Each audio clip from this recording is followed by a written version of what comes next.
Kimberly Turner from cookingwithkimberly.com, and today I have my mom on the show, Ingrid Turner. Hi. And today we're doing a traditional family recipe that we do pretty much every year, and this is how to can pickled beets. I love it. I make pickled beets, that's right. Reminds me of the grandmothers.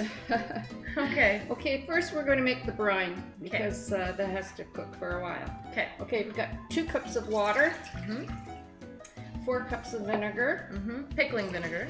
Pickling vinegar, correct. A couple of sticks of cinnamon, and a few cloves, a knob of ginger, and about half a teaspoon of allspice. Okay, so you're just using like a medium or large sauce pot to do this, saucepan? Yes, for now. Yeah, because we aren't too sure exactly how much we're going to need. Right. Okay, and into those 4 cups of sugar. Okay. Now, we're going to heat this on the stove? Yes. It has to come to a boil and Yes, we want to dissolve all the sugar and have it boiling, so when we put the beets into the jars, we're putting the liquid on boiling hot. Okay, so really the whole point of this is to dissolve that sugar and get the flavors infused. Right. So that it's a beautiful brine for these pickled beets. Right. All right. And I think we're going to use at least 6 jars, so we may as well throw the sticks of cinnamon in there right now. Just turn them upside down and have them ready. Okay, so these jars have already been sterilized. Yes. And we're using what are these, half quarts? Yes. So we're just throwing about a quarter of a small stick of cinnamon in each one. Are we also putting some extra cloves in? Yes, we're going to put 3 or 4 in each one. Okay. It's nice to be prepared ahead of time and do it like an assembly line. Yes. It always works faster. And we're just going to put like a little pinch of allspice in each jar. Just a few grains. I just love pickled beets. Me too. I love the flavor of them. Me too. Okay. So now what we're going to do is we want to peel beets, so we have to put them in boiling water to be able to get the skins off. So right now we're going to bring some water to a boil and do that. Well, today I got these guys prepared. I had them in a roasting pan in cold water with ice cubes, just like we did our cucumbers for pickles. Make sure you check out our recipe for how to can dill pickles. But this is going to just plump them up and make them nice and crisp so that we're ready to go.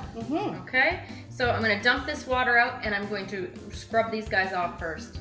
Yeah. Okay. Give them a little wash. And preheat They look pretty clean, actually. They do. Yeah. But preheat your pot of water. Yes. All right. Large pot. Yes. Okay, we have our large pot ready. The water is boiling, and now we are going to boil these beets in their skins. I've scrubbed them off very good, and they're going in the water. We're going to tenderize them up to, Mom says, just this side of tender. So just under knife tender, because you're going to finish processing them in the jars in boiling water for a good, 20 minutes, Mom, probably? I think 20 minutes. 20 minutes? I believe that's what. Right. So the processing will continue to cook it, as well as the pickling brine is going to finish pickling it and curing it, so they'll be nice and tender. To get this water heated back up as quickly as possible, put your lid back on. Now that's just water, there's no salt, there's nothing else in there. All right, we're thinking it's going to take between 15 and 20 minutes. Okay, our beets seem to be done. It's been about 20 minutes. And I have my roasting pan, a clean roasting pan, with cold water in it. I'm adding 2 trays of ice cubes, and we're going to shock them. The reason we're shocking them is because now you've heated them up, you've cooked them a little bit, and when you shock them, the skins come a little bit loose. And that's going to allow us to peel them, because you don't want to put them in the jars, can them, with the skins on. Oh, no. No. I have some extra water in case I need to cover them up. So here we go. We're going to fish them out. Strainer. A slotted spoon. Okay. So into the cold, cold water they go. Now we have this beautiful ruby red colored beet liqueur, the beet stock in that pot that we've just boiled the beets in. You've scrubbed these beets really well. So you can keep that juice. We're going to use it for borscht this week. We have some stewing beef. We have some really great Ontario dill, bunches of dill that we've had from canning. Cabbage. With some cabbage and potatoes. It's going to be awesome. Awesome, that's right. Don't get rid of it. Oh, and we have a couple of beets. We'll save them to put into the borscht too. Yes, ma'am. Now we can put a little bit more water on the top here, just to make sure that they're good and shocked.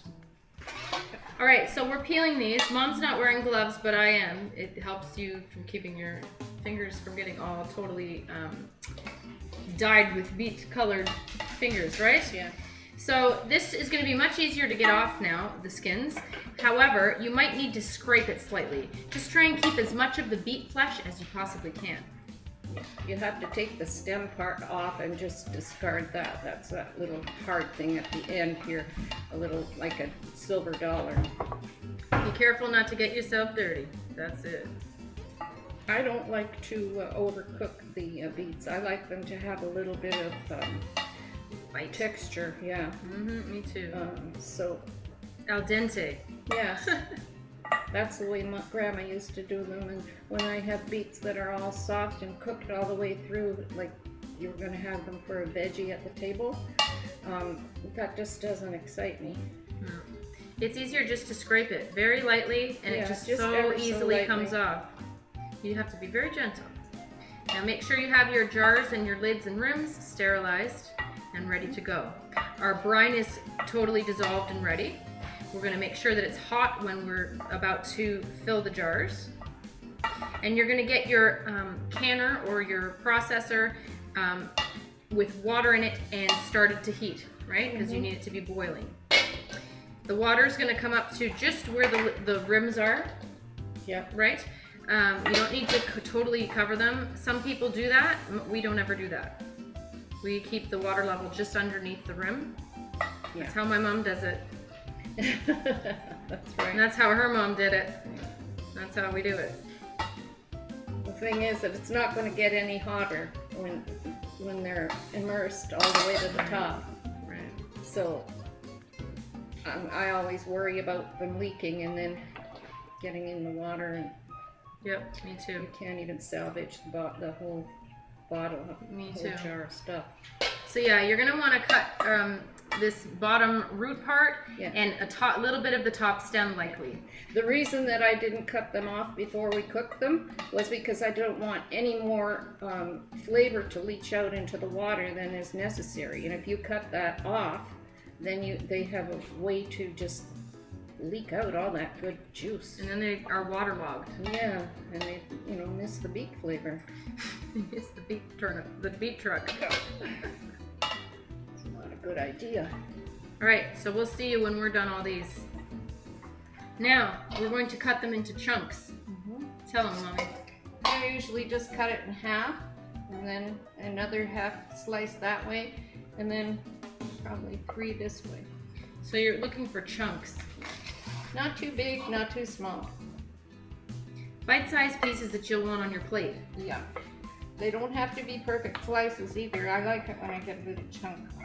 So she's basically making medallions, right? 4 medallions out of 1. So cut it in half, but just keep slicing 4.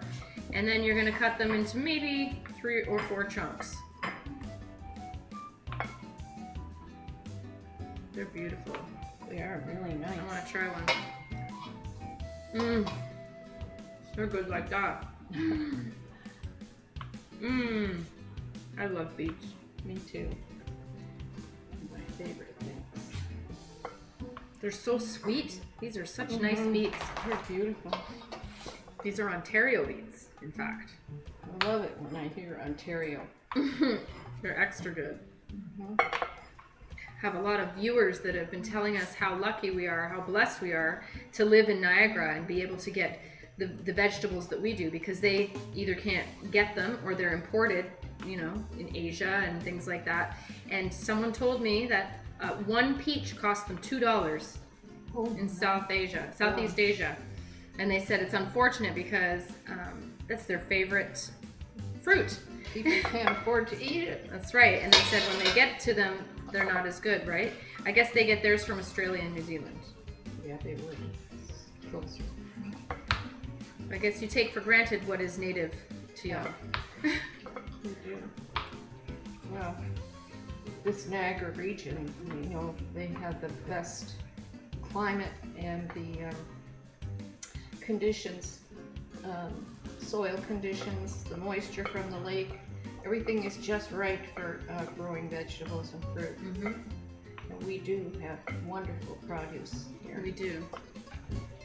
Can't imagine paying $2 for a peach. Well, it's not unlike how we pay extravagant rates for tropical fruit. Like we don't get it here at all. Mangoes. Pineapple $2 for a mango. Yep. Avocados, we pay $8 for them. Crazy amounts. Oh, they're good. Look at the color. Delicious. By the time these are pickled, they're so sweet like candy. Okay, so we're just using a spoon, or you can use your hands. I guess I could use my hands. Just as easy. And we're just putting them into the jars. We're leaving how much space? Oh, an inch head space? Half an inch, 3/4 of an inch, half an inch is good. And you want to pack them, but loosely. You don't want to shove them in there. Yeah, if you shake it just a little bit, you'll see that they kind of settle, and you might be able to fit 1 or 2 more. But remember, you have to get enough brine in there to really pickle it too, so somewhere in between. Now you want to use proper canning jars for these because you have to process them. And we have exactly 6 jars. Exactly. Okay, I don't need gloves anymore. Perfect hands. See that? All right, our brine is nice and hot. Our jars are all filled and prepared. And I'm just going to put the brine over top. But Mom wants to add a couple more of these spices because we just have some extra left. Cut, so I may as well throw them in there. That's right. So we have some extra cinnamon, just splitting them up a little bit. All right, and a couple extra cloves, yeah?